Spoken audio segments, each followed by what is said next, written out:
I want to watch it again. Because that freaking gave me some tingles.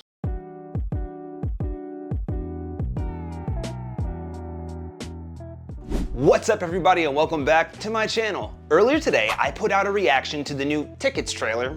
That seems to be what they're dubbing it. I had so much fun with it. There were so many little things that I noticed that honestly, when I'm reacting to these things, I kind of am like so overcome with emotion and joy and freaking hype that I completely miss things, or I just forget to mention them altogether. So I'm gonna try something new. I've been telling you guys I'm gonna do a breakdown forever now, but I figured what I would do is I would just screen record what I'm looking at, scrub through the trailer, and just point out things that I noticed, my thoughts, and we can just do a little breakdown together. So let's do this. I'm excited, I'm ready for it, and I just kind of want to just jump straight into it. So let's get started. First of all, we see these buildings toppling over, and I was of the mind that this was from the kaiju attack, but after watching this trailer, now I'm not so sure. This could very well be from the crack that we see later on in the trailer that appears in the middle of Metropolis. So I don't know. What do you guys think? Do you guys think it's from the kaiju attack, or do you think that this is basically the foundation of the buildings completely crumbling and being destroyed and the buildings toppling over due to that fact? I love that we see Superman just doing Superman shit, man, and he's saving this lady. She's panicking. You see the debris falling on her car, and Superman is literally saving her life, holding up this big old piece of debris from crushing her and taking her life. And I think this is not only a very well done shot, I love seeing the debris and the dust falling off of it in the little pieces. The detail and the attention to detail in this shot is so well done, and this is the stuff that I'm looking for in this movie, but really in movies in general. The attention to detail, the little things that really make all the difference. And he looks over at her and he just like to comfort her, and he's just like, "You're good, I got you." Powerful being on planet Earth. We finally meet. Now, as planned,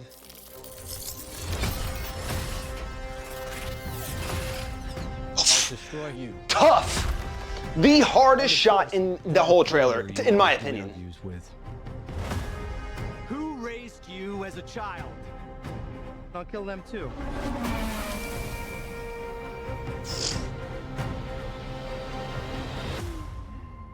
I have to just reiterate and just put this out there. This is Lex Luthor's trailer because he shines head and shoulders above the rest in this trailer. He's making it so clear, a threat to Superman, that he's not just after him. He is after everybody that loves him, everybody that supports him, everybody that cares for him. He is trying to dismantle his life from the inside out. He wants Superman to suffer because he sees him as not only an existential threat to not just Metropolis, but humanity, but he sees him as his heel or his adversary, committing atrocities, you know, in Superman's name. He is committing these atrocities to try to turn public opinion against Superman, and he is the hero in his own story. Superman's the villain. Those are the best villains, the ones that truly believe themselves to be justified. Just like Thanos. Thanos thought he was doing us a service, man. He really did. He thought he was doing us a service. He's like, you know, I'm the only one who knows that. And so gangster, like bro, the level of delusion that you have to think that wiping out half of the galaxy or half of the universe is the answer to starvation and homelessness and whatever else, that's pretty freaking diabolical. But Lex Luthor really believes that getting rid of Superman and deeming himself the savior of humanity, that is the answer to all of the problems that the city is facing. Look at him, just smug, just a smug, arrogant asshole. Look at this, look at the way he stands there. My plan is going accordingly, you know? Hold up, tell me this isn't the most, my plan is going accordingly face that you've ever seen. Look at this. This dude is a straight, smug, arrogant asshole. Gotta love him. Nicholas Hoult was a freaking inspired casting. In the clip that we saw, I love the fortress. Great design. Superman healing, bones cracking in place. What you do to me, Luthor, your plans won't work. Wrap it up. Okay. Good luck with that. Crypto saving Superman from getting his ass completely stomped and dragging his limp carcass all the way to the Fortress of Solitude, where then he is picked up and carried by robots to this chair so that he can heal by the sunlight. A lot of people had like issue with this scene. I really don't understand why. Why, like, clearly he is screaming because his bones are snapped and broken. His rib cage is broken and all the bones are cracking back in place.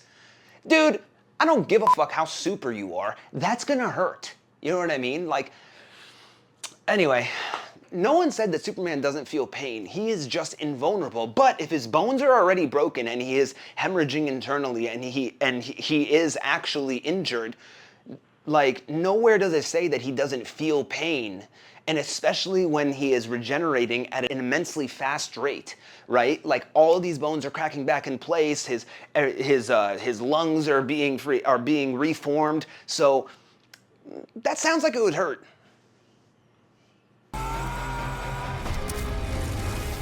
Kaiju. Him bobbing and weaving through the flames looks so great. It honestly is wonderful. We see, like, they really touched this up, and I think this is such an awesome new shot because we see him maneuvering through the air. So he is very adept at flying. He's been doing it for a couple of years, probably before then. We just know that he's been Superman for 2 years, and we know now that heroes have existed for 300 years. So he is just one of the new heroes in a long line of heroes throughout the history of the DC universe. But he clearly knows exactly what he's doing. He's been Superman, and he knows how to fly, and he knows how to maneuver. This shot took me by surprise. When I saw it, I was like, man, that's an awesome shot in my reaction. And when you slow it down to a crawl, you see that there's a man with long hair, and they are hiding his face. Could that be because this is a Superman clone? If you look at his outfit,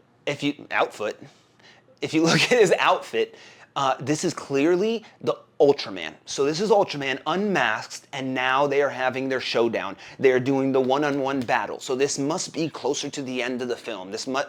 In my opinion, I'm guessing that this is the final showdown. And now he is hitting Superman with laser vision. This CG and this shot is so well done. It feels visceral, it feels grounded, it feels real, and that's what I want from this film. Unfortunately, not all the scenes have this level of meticulous detail, but that's okay.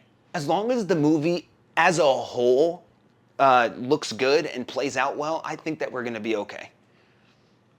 Blast Superman back. Good luck with that. Awesome. Okay, so right here we see Superman. Hold on. So yeah, we're past that. Good luck with that. So when you look, okay.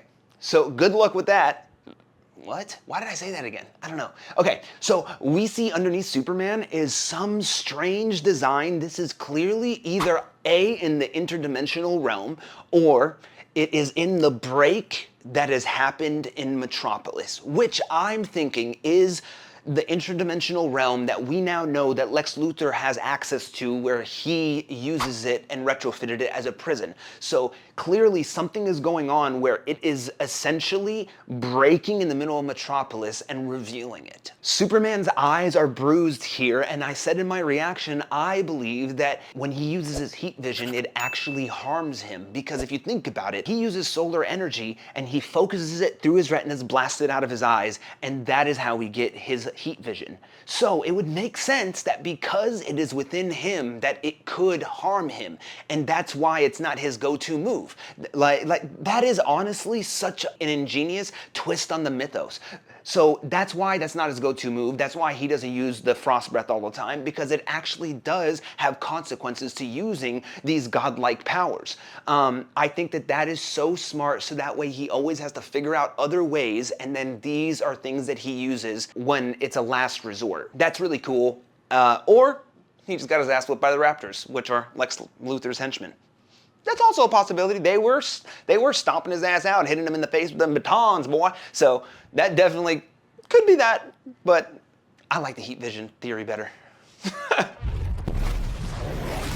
Oh, You see Crypto? Dude, Crypto's a menace. He bit off the dude's freaking mask, and then freaking Superman comes and punches him in the face, and then... Faith. Yeah, he punches him right in the face, and you see his teeth clattering against the camera. I want to eat his heart, I want to eat his children. That is a really inspired shot. When I first saw it, I wasn't the biggest fan of it. It's something different. They're trying to give that 3D look. I bet you in 3D it's gonna look awesome. But for me, I think it's an all right shot. But I love the tag team freaking ass whoopery that's going on with Crypto and Superman. Like, pretty dope. And clearly this is towards the end because as you can see, he has the LC on his chest. So the cat must be out of the bag now that Lex Luthor's the reason why this interdimensional crack is happening in the middle of Metropolis. Lex is behind all of the bullshit that's been going on that he's been trying to set up Superman with. And now it's just an all-out battle. Because later on in this trailer, we see Mr. Terrific basically telling Superman to stop goofing off when Superman is just trying to catch his breath. But so clearly all of the heroes are banding together to take out the Raptors and to take out Lex Luthor and of course Ultraman.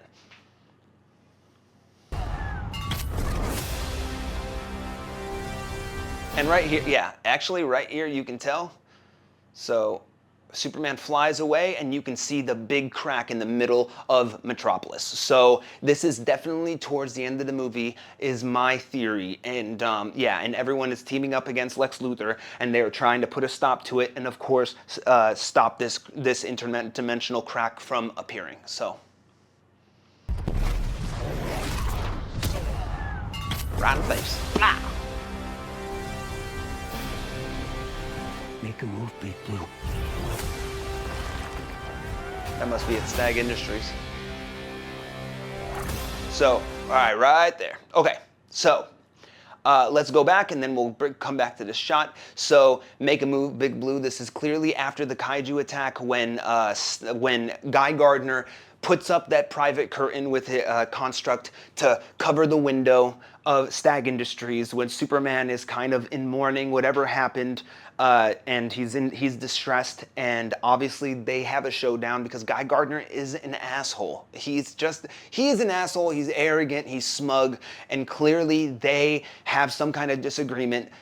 Guy Gardner's probably blaming him for something or for some collateral damage or whatever went down, and it seems like now they are about to come to blows, and he's saying, make a move, Big Blue. So he wants it to happen because he wants to prove himself to be superior. That's always how Guy Gardner's been.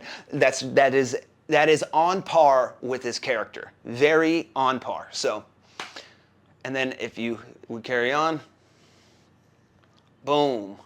You see this same shot that we've been seeing? Body slam.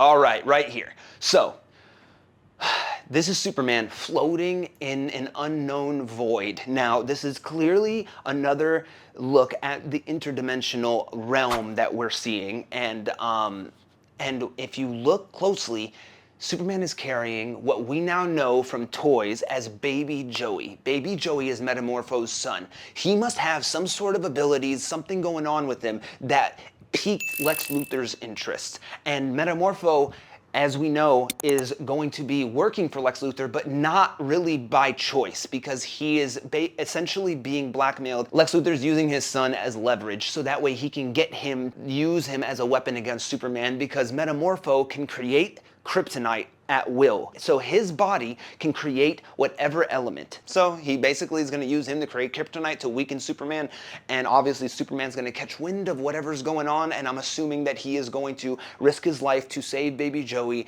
and to try to free Metamorpho from Lex Luthor's grip.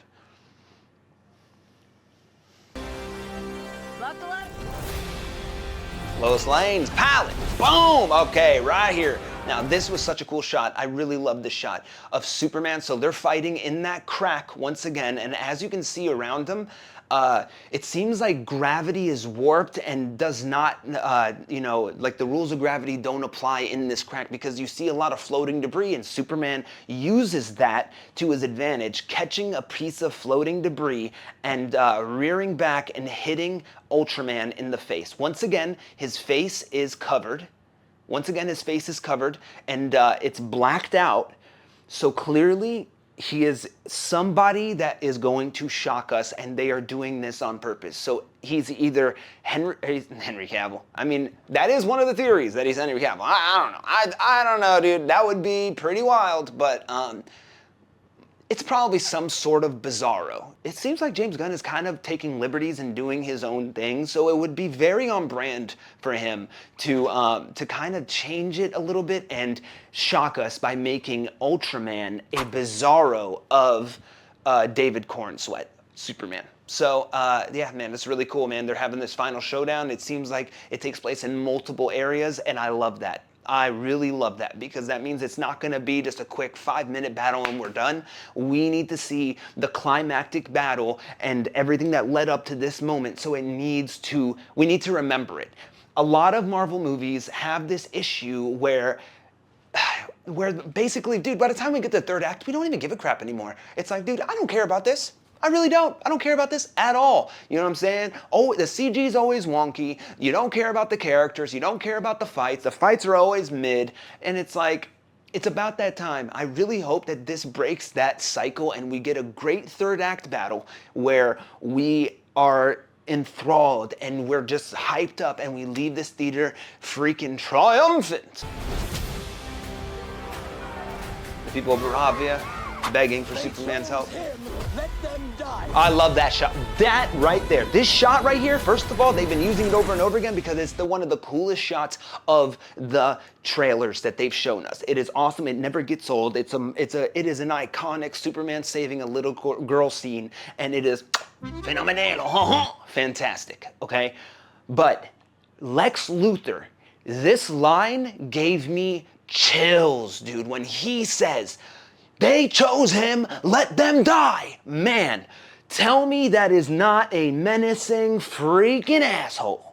You know, like that is the Lex Luthor that we need, man. That is at a point where he is just frustrated. He keeps on failing, and now he is at a point where he's like, you know what? I am done. I don't care about the civilians. I don't care about his friends. I don't care about the innocents. They chose him. Let them die. That is Lex Luthor, and I love that line delivery, the sheer power in his voice, and the way that he storms towards the employee. Awesome. I want to watch it again, because that freaking gave me some tingles. Hey! Quit messing!